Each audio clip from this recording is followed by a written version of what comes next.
The procedure I had done was a full arch of teeth that are connected to implants on my lower jaw. Before I had this procedure, I had had gastric bypass surgery about 4 years ago. I was unable to hold vitamins in, and my roots started to decay from the inside out. Started to have root canals.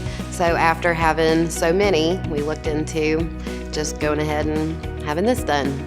I was recommended here to this practice by a friend of mine's husband who owns a dental lab. My first visit to the surgeon's office here was, I was scared because I knew kind of what this process was going to be. And then Dr. Wells had a model of teeth and kind of showed me exactly what would be going on. They explained every little detail to me to calm my nerves, and how long the surgery would be, how long it would take to heal from it, what would happen after I healed.